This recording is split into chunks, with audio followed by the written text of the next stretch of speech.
This is DPW hearing. I'm joined by Councilor Hogan, Cardwell, Manto, Green, Madam President, myself, Councilor Allen, and Councilor Scholes. City Engineer Mayor Robertson and her teams are here.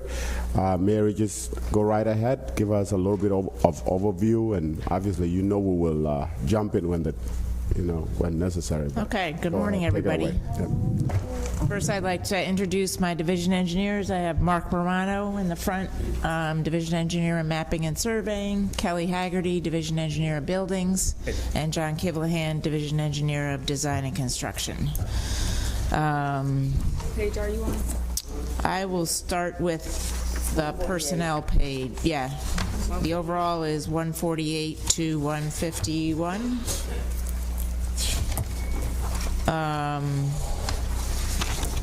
I guess I'll start with an overview. We have a lot of capital projects going on. Design and construction has 5 TIP projects going into construction or currently in construction, 10 TIP projects in design, and at least 10 other capital projects. Can you walk us through the ones that you're doing, starting right now? In construction? Yeah. Sure.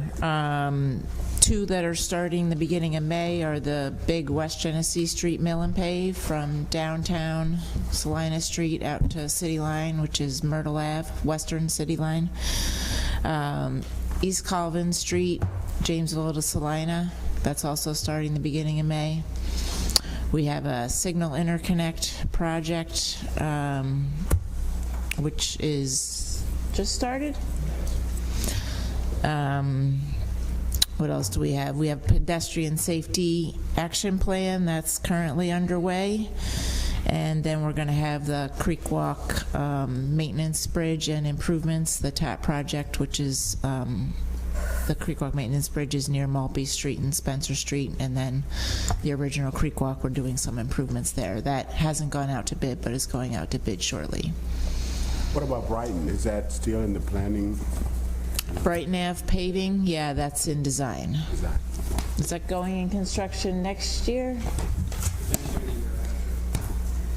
Yeah, I think it might be the year. It might be 25. It's rough out there. Yes, it is. You dance while it's rough. We're also involved in the I-81 plan review. John is reviewing 700 plan sheets for contract 3, which is 81 to the Inner Harbor area, as well as many other projects. And also in terms of the stormwater requirements from DEC, they're supposed to be issuing new requirements, so we anticipate more rules and guidelines that we're going to have to follow. So in my activity indicators, everything pretty much stayed constant, but I increased the MS4 regulation compliance line on page 148 to accommodate for that. In terms of the building division, we have... Can I ask a question about that page? Sure. Can you elaborate on dig once was 231 in 2021, 422, and then what is that? I mean, we talk about it all the time, but how does that work for you in engineering?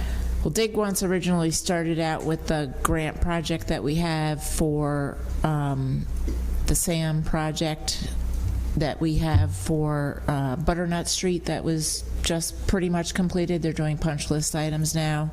And then North Beach Street, which we had started design, but then we had some budgetary concerns, so we put that project on hold, but now we're going to reactivate it and try and complete that project.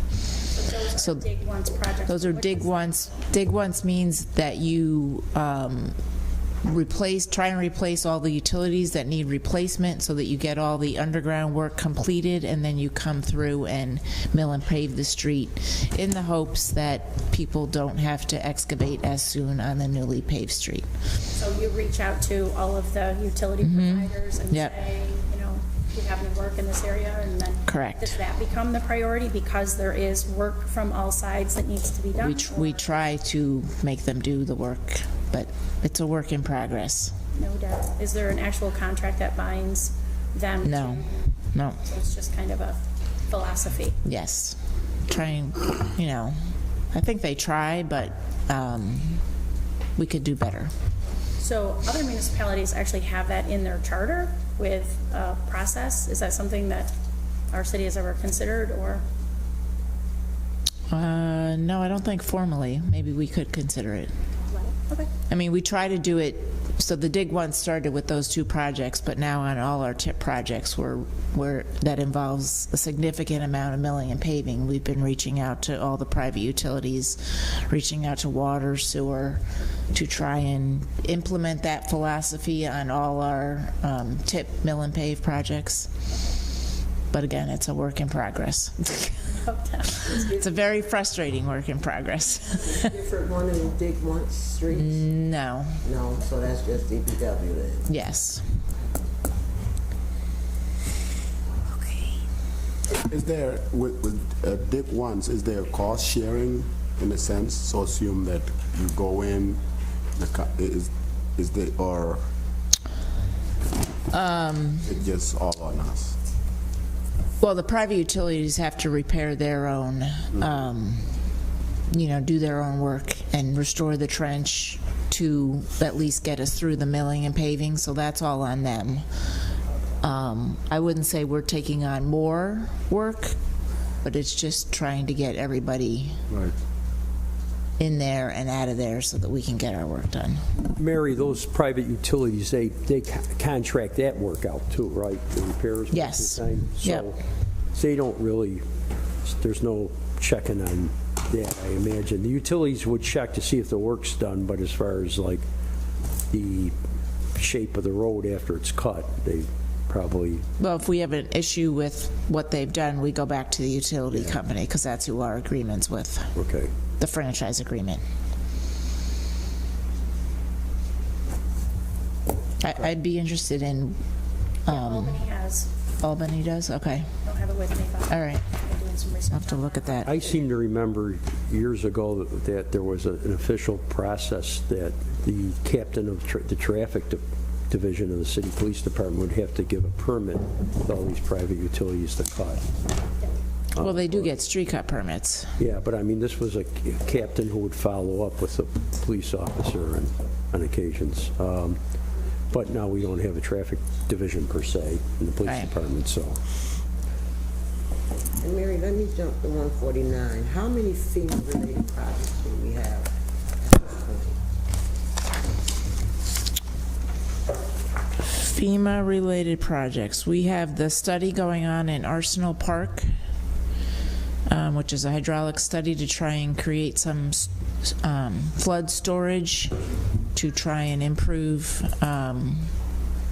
the flows in Onondaga Creek and remove some properties from the flood zone.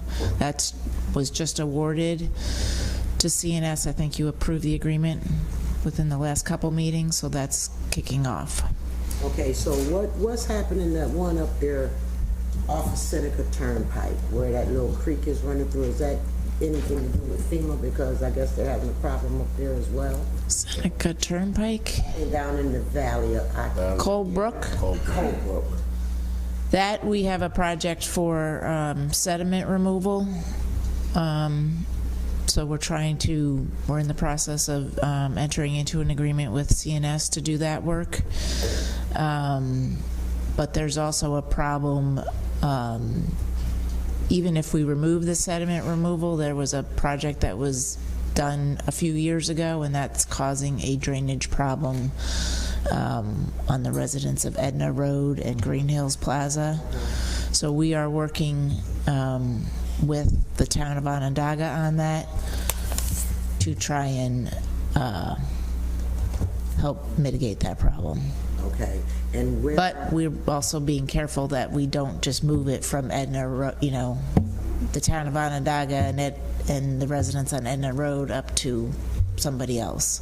So that's my main concern. And then my last question is removing the sediment.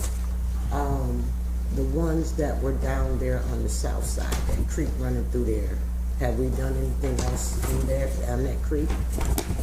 As far as just taking the sediment off? That's No, it's the one where, City Line Brook?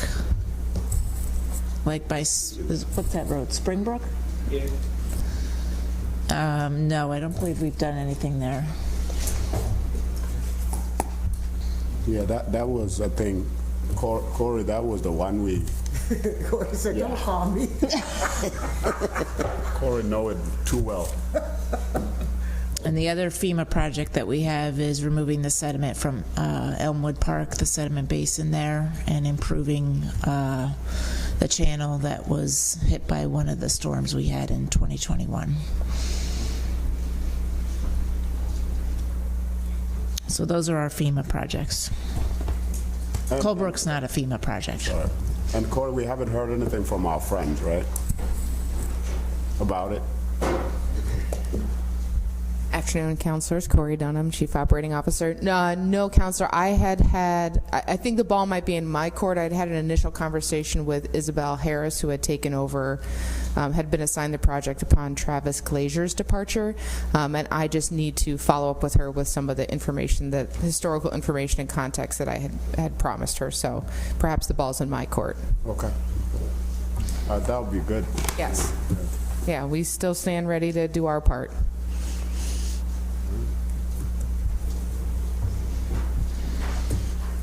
Continue, Mary. All right. Any other questions on like TIP projects or design and construction? Okay. The building division, we have a whole host of projects. I counted up 18 active capital projects. I don't believe that's all of them. I can go through the big ones if you want. And we also have JSCB Phase 2 wrapping up in the next couple months, hopefully, and we're trying to kick off Phase 3, which is 10 more schools. The big projects we have in buildings,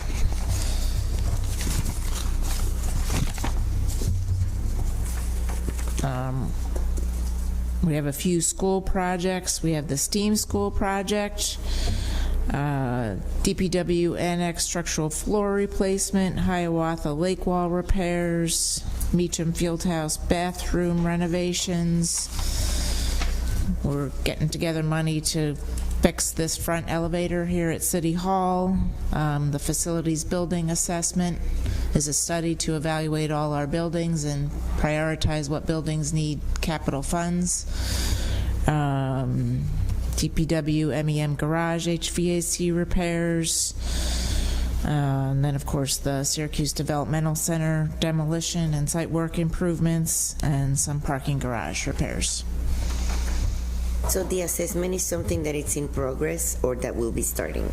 Which one? The building facilities building assessment. That's just going to be kicking off. You guys approved the agreement, and I believe we're executing the agreement. And it should.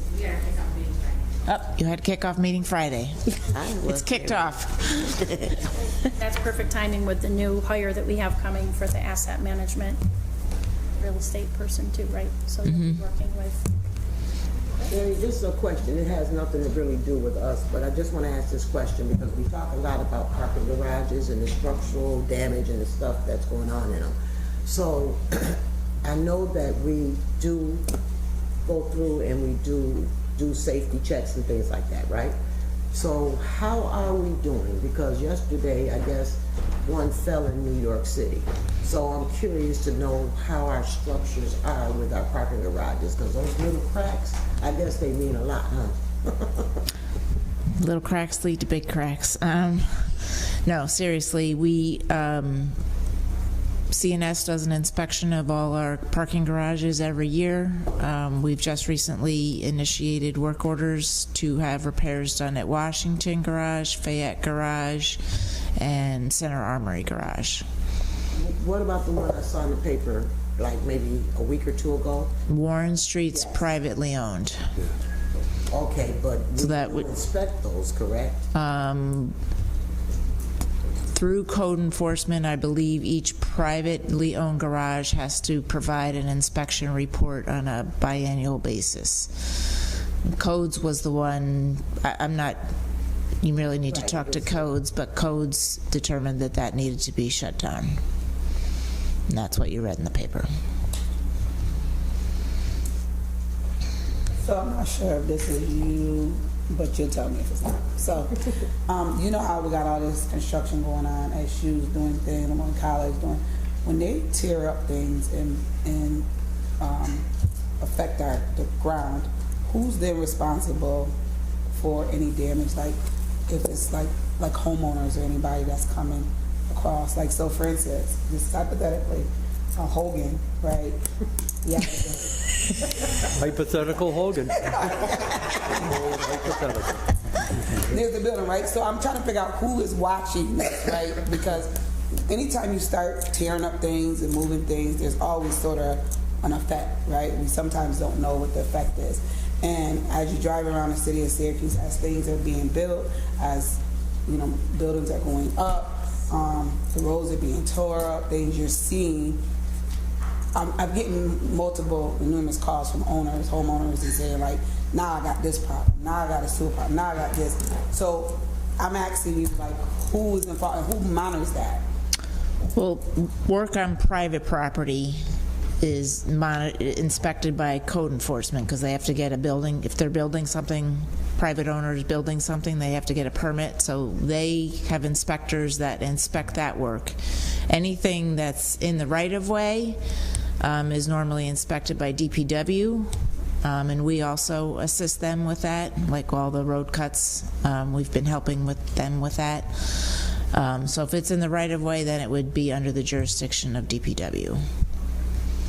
And obviously the two things correlate with each other because a lot of private development also has work in the right-of-way. So we do coordinate that work. And we've been also monitoring some of the private development when it involves sewer connections or work in the right-of-way or stormwater runoff, then we also get involved.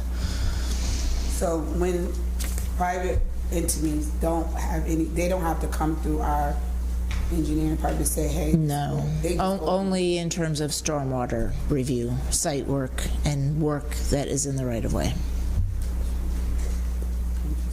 But if it's something just interior to the building, we don't really sign off on that. That would all be code enforcement. Or exterior to the building. Normally, it's just work that's site work. So if they're doing something outside, then we would get involved because of the stormwater drainage impact and any utility connections, if they're making new utility connections. And like when they're modifying, just as an example, if somebody's taking an empty warehouse and redeveloping it into an apartment or multi-purpose building, then we get involved in the sewer and the one-on-one sanitary offset, which I come to you for per the county law.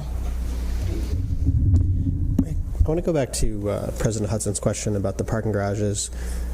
So for the privately owned ones, should we have engineering be involved? I just worry that a code, like when they collapse, it's normally because a key component of it was deteriorated, and then it's kind of like a calculation that takes more sophistication than I would think most code inspectors wouldn't be trained to know that. Is that something engineers? Well, they have to. The private owners have to hire their own professional engineer to go out and inspect the garage. So I think codes is working with their engineering teams, I believe. Again, that's really a question for codes. I guess anecdotally, though, like I can picture a number of private garages that are in terrible condition, right? And they must have an engineering report saying it's okay. And is that system working? I really can't speak to that. Okay. Corey.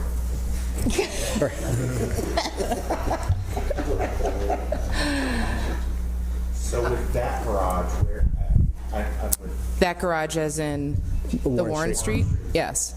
How did we get to the point where codes shut it down? So I will share what information I have. It's my understanding that code enforcement, someone witnessed the work happening. The city was not made aware that they were going to be doing any work. So a call was made to code enforcement to say, do you realize there's work happening in this garage. So, because it was all interior, and so, you had to have been inside the garage to know that work was happening. Code enforcement showed up and immediately said this is a public safety issue and just closed the garage down. And we've done that with other garages, I think Mary is right that garage owners are required to provide an engineer's report to say that this garage is structurally sound.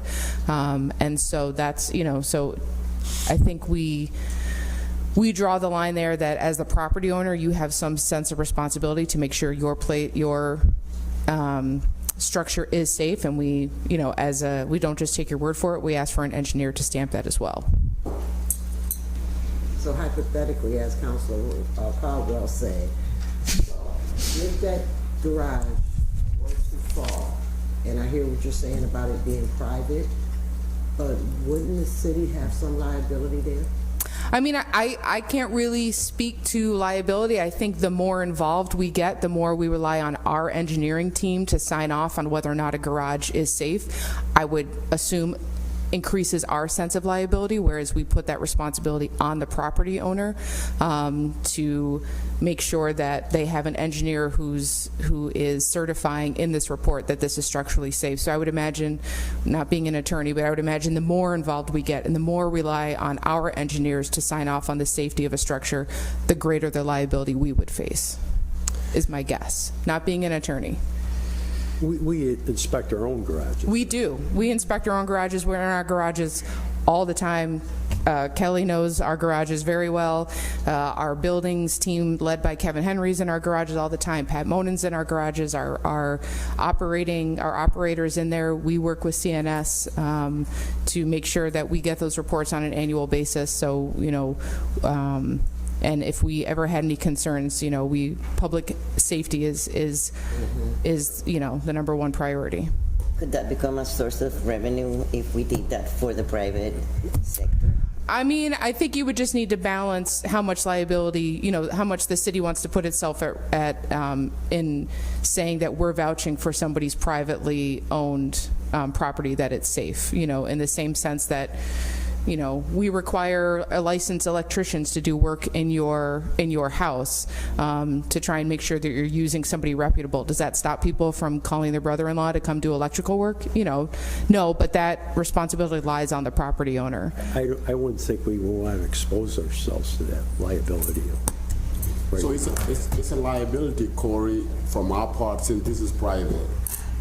So the liability come in if we did not require them to update their certificate. So, I mean, that's why we have this program for privately held garages where they have to provide that they have insurance. They have to, I believe they have to provide they have insurance. They have to provide they have an engineer's report saying it's structurally sound. We need to have contact information. I think there's a fee associated with that. So, right now in terms of our responsibility, it's making sure that we have all those items from those private property owners, and if not, we cite them through the Division of Code Enforcement to say you're in violation of this ordinance. You haven't demonstrated you had insurance, or you haven't given us an engineer's report, and then, and Jay could speak to this more, but, we have, including the garage right now, and we've done others in the past, we do close down garages when we feel there is a safety concern. That compliance is once a year, you said? I think I don't remember. Is it every year or once every 2 years? I can find out. That's all you know? Yeah. Okay, Corey. Thank you. Thank you. So, Mary, what is on page 149, public request? What is that like?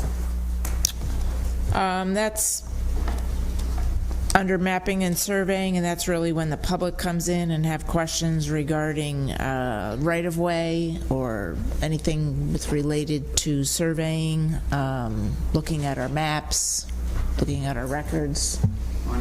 Monument locations. Surveyors come in looking for monument locations. They use our monuments for reference. Good. I'm glad you went to monuments, because I was going to ask you about the UFPO review of monument recon. Yes, so every time someone is going to excavate in the right-of-way, they are supposed to put in a UFPO request. We are a member of UFPO, so Acronyms, what does that stand for? Underground facilities. facility. Protection ordinance. Okay, go ahead, Councilor Holden. We used to have to do it every time we pounded a fence post in the Parks Department. It was, Yep. and the one time we didn't do it. Might hit we a sewer line. lateral or, yep, so every utility has to go out and mark, and you'll see paint in the street, flags. That's a UFPO marking. Okay. So they're either doing it because they're planning to do something and they want to know what's in the ground, or else they also do it when they're getting ready to dig. So we in engineering go out and mark our monuments. You know, it'd be interesting, Mary, on the, just looking at the JSCB thing, and that's, you know, and noting that the school district got an extra, what was it, $40 million. All the JSCB stuff that you guys do is, of course, we take on that. It's all out of our budget, correct? Yes. There's no reimbursements or anything like No, that. And now no we're talking reimbursement. about the STEAM school, which is going to be a huge project, and that is a county. County The county, run. they're bonding through the county. Right. And So all the contracts so are how through the that's- county. So the county, but we're going to be doing the engineering, though, aren't we? No, They're doing they the have the county's doing it. contract for the architect engineer, and they will be bidding the construction. We're still involved because, you know, we're working with the school district, and Kelly attends most of the meetings. It's interesting because we have so much experience doing this, and they don't, I don't It's think they have the reservoir experience of doing a school, right, the county? Correct. But And they'll be writing the specs, or who will be writing the specs on that? Labella Architects and their team was hired to do that for the county. So we're working with them Okay. from the design perspective, but we do not have a contract with Labella. We won't be a party of the contract for the construction. Wow. It's the way because the county owns the building now, Right. and then the school district will be leasing it from them for 30 years, some long term. I thought we owned the building and they were leasing it from us. No, we No, turned it over. we to gave them ownership of the building. Wasn't it for like 60 years or something? So what happens after that? Do we get it back, or? I believe we get it. Excuse me? How morbid. I believe we get it An back. upbeat note by the president. I will not be here either. Yeah, we won't be here. Hypothetical almost that was in. Yes, hypothetical, hypothetical. I think it's just till the bonding's paid off, which is like, I think it's like a 20-year note or something like I that. thought that's the case. 60 years from now. 6 years from now, Pat, we'll be pushing up dates. Yeah, jeez. Shamrocks for me. So Mary, on page 150, it lists that you have a total of 21 staff. Is that the full roster for all your staff, or? that's the full roster. We have a bunch of vacancies, which we're trying to fill. We have 3 positions out on Indeed, accepting applications. The 3 positions that we're currently actively pursuing is facilities engineer, the GIS specialist 2, and the engineering tech 1. So that would bring your total to 24 complete, right? For all the staff, or is? No, that's 21, but then also we have a new SURA position. Okay. It's under line 541700, and that's for a plans examiner for our project redesign effort to improve our permit application process, permit review. That's on page 151. So to piggyback on top of Councilman Choate, I'm looking at the salary range, and I know that we talk a lot about not being able to get people because of the salary. Do you find that these two positions are going to be a problem because of that? Well, the salaries have improved a little bit, specifically among the middle managers per the last union negotiation, so I think we're more competitive than we used to be. Our application, or Indeed, has only been advertised for about a week. And we've gotten a few applications, but you know, a lot of them aren't engineers applying for engineering positions, so you kind of have to weed it out, and then, you know, the residency requirement. So I'll let you know. So out of this, Mary, which, out of all these positions, how many of these are civil service? I know the first one, definitely not, right? Anything with an E is not civil well, city engineer and deputy city engineer, they're all civil service titles, but I believe city engineer and deputy city engineer, we don't have to take the civil service exam. And then the project coordinator, I believe, is executive. I'm not sure if they have to take a civil service exam or not. I'm asking that because the thing with the salary and all of that the study that the human resource is doing, I don't know if that's going to affect it, because it would be excluding unions, right? The salary study. That's yeah. Right? It's for the non-union right. So employees. I'm asking that to see, you know, is it going to even affect, you know, your department whatsoever? Well, I think it would. That study specifically would be for the 3 executive titles. Okay, but not the rest of them. The rest of them have new union contracts. Okay. Yes. So going back to Madam President's question earlier about competitiveness of our salary and wages, where are you with, like, I don't know if the county is the right comparison, but where are you in terms of salary range? I think we're, as I said, I think we're competitive now. The middle managers positions, the CSEA has improved, but not probably as much as the middle managers. So I'd have to compare it to the county. Okay. Okay. Yeah. Just to see, you know, is it $5,000 off? Is it right? You know, is it 3? I haven't researched that lately, so I can do that and get back to you. And you feel like as you send out your application that you are getting good? We're getting responses. I don't think we've. I know we've got one GIS candidate that's a possibility, but I don't think we've gotten anybody else so far that's an appropriate candidate based on their resume. Who's your deputy? I don't have one. That's one of the vacants. No, John.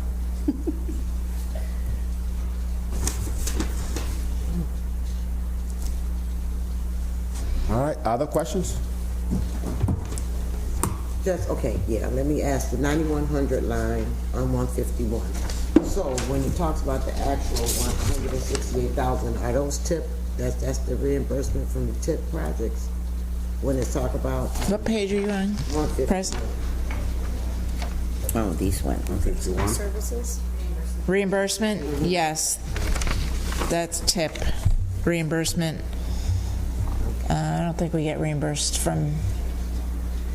Some of us, no, that is not a reimbursement. Some of our grants have a local share, and we put our project management towards the local share, but so that's not a reimbursement, never mind. So it's pretty much tip. Pretty much tip. So we're looking, so actual was 168.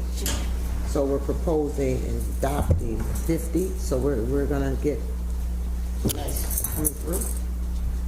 I checked with our finance department how much staff reimbursement we've gotten, and it to try and put an accurate number to this, and we're not getting as much as we used to, I think probably because of budgetary issues. Costs have, as we all know, have risen.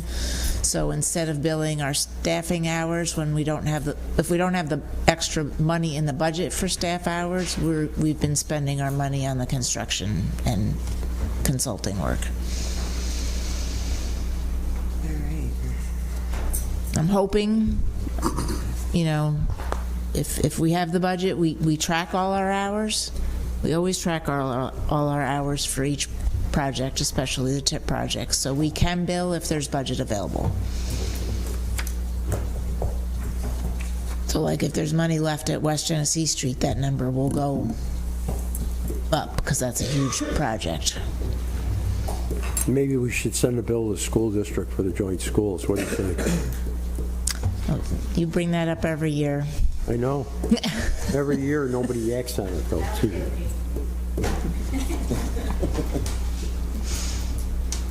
There was a time when our budgets were about the same, almost. I don't know if you're old enough to remember, but now it's like twice as much. Well, the bonds can't pay for our time on it. Or their time on it. Maybe they can use that extra $40 million from state aid. But, I mean, if there was a will, we could ask the school district to reimburse us with their operating funds, but I'm not sure they would reimburse us. You can ask. Surprised you didn't ask about Marcia Sally. I'm surprised you didn't ask about Marcia Sally. She already explained that to me. But she doesn't know, who is Marcia Shelley? That's what I want to know. I even asked you. Found out.